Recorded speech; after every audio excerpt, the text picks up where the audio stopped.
There's a principle in real estate that many of the most successful investors followed called the 70% rule, and it can make or break your real estate deal. If you don't follow it, you risk overpaying, losing money, or getting stuck in a bad deal. But when you apply it correctly, it can lead to bigger profits and smarter investment. So in this video, we're diving into what the 70% rule is, why it works, and most importantly, how you can use it to make sure your next real estate flip is a profitable one. Hey guys, I'm Brandy Leiden, host and founder of Mom You're Not Alone. I'm also a realtor and local investor here in Knoxville, Tennessee. So let's dive in. What is the 70% rule? First, let's break down what it is. So it's a simple formula that helps you determine the maximum price you should pay for a property that needs repair. So here's how it works. You're going to take the after repair value, which is what the property will be worth once all the repairs are done, and multiply it by 70%. Then you subtract the estimated repair cost. The result is the maximum amount that you should pay for that property. So for example, let's say you found a house that once it's fixed up will be worth $300,000. The 70% rule says you should pay no more than 70% of that price, which is $210,000. If the repairs will cost you $50,000, you subtract that, leaving you with $160,000. That means you should offer no more than $160,000 for that property. Why 70%? So that's because the remaining 30% is meant to cover your profit margin, closing costs, and any unexpected expenses. So if you think about this, from a business model, a lot of times we get really if you were going to an auction and you're looking to buy a house, or you see a house come on the market and you're like, oh, that could be a really great flip, right? And you're letting your emotions, get involved, and then it's not a business decision. So it should be really easy for you to run the comps, decide what that property is going to be worth after all your repairs, minus out that 30%, and then not offer any more than that for the house. If you don't get it, move on to the next deal. All right, so why is the 70% rule so important? It's important because it gives you a built-in buffer. So in real estate, surprises are common, especially with fixer-uppers. Repair costs can end up way higher than expected. The market can shift in that price point, or you might need to hold the property longer than you planned. So the 70% rule helps protect your profit margin even when things don't go perfectly.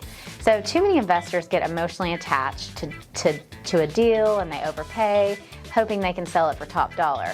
But in reality, the market may not cooperate and you could end up losing money. So the 70% rule keeps you grounded, helps you avoid any of those costly mistakes. Okay, so your next question might be, how do you calculate ARV, the after repair value? So how do you figure that out? This is critical because it determines everything else in the deal. So you have to know that number first. So to estimate it, you're going to want to look at comparable sales or comps in the area of homes that have similar features, similar square footage, and condition as your property, as that property is going to have once it's repaired, right? So you can find this data on real estate websites, or better yet, work with a local real estate agent who can pull accurate comps for you. So for example, if 3 recently renovated homes in the same neighborhood sold for around $300,000, that's a good indication of your ARV, right? Now, a lot of people that are not in real estate, they're always being nosy of their neighborhood, and they're looking at comps. So they'll say, oh, there's a house in my neighborhood that sold for $600,000. And so then they think their house is worth $600,000. So that's not true. You definitely want to make sure you're looking at bedrooms and baths, square footage, year built, updates, things like that. Those are all relevant and are going to, make your comps truly accurate. So you don't want to forget to estimate repairs accurately. That's another big thing. So let's talk about repair costs. The 70% rule is only as good as your ability to estimate repairs accurately. So too many times investors under budget repairs. So that eats away at their profit, right? When you estimate repairs, you want to break everything down into categories. So a good thing to have is just a Google sheet or an Excel sheet of all your possible repairs you could have. So when you're going to look at a property, you can walk in there and say, okay, flooring's going to cost me this much. Structural, it may or may not have any structural issues. And so then you're going to look at plumbing, electrical, HVAC. Is there any outside tree work, landscaping, things like that? big things? Are there roof repairs that you need to make? So there's going to be all kinds of things, mold issues potentially. There might be unexpected issues like that. It's a good idea to get a contractor's opinion before making your offer.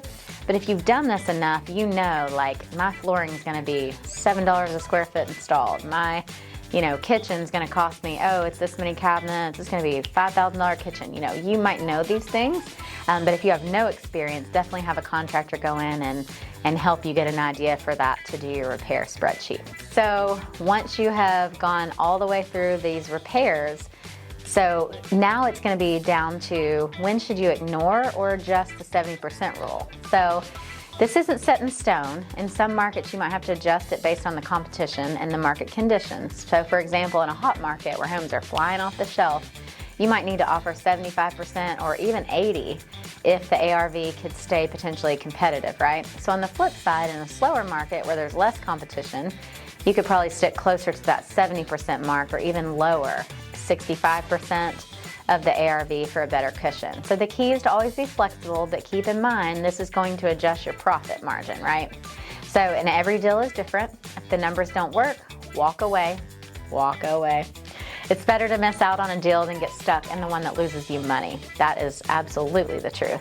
All right, guys, hopefully this helps in summarizing the 70% rule, and I hope you guys get that next flip house. Thanks for watching. If you got value from this, make sure to like and subscribe today. Thanks.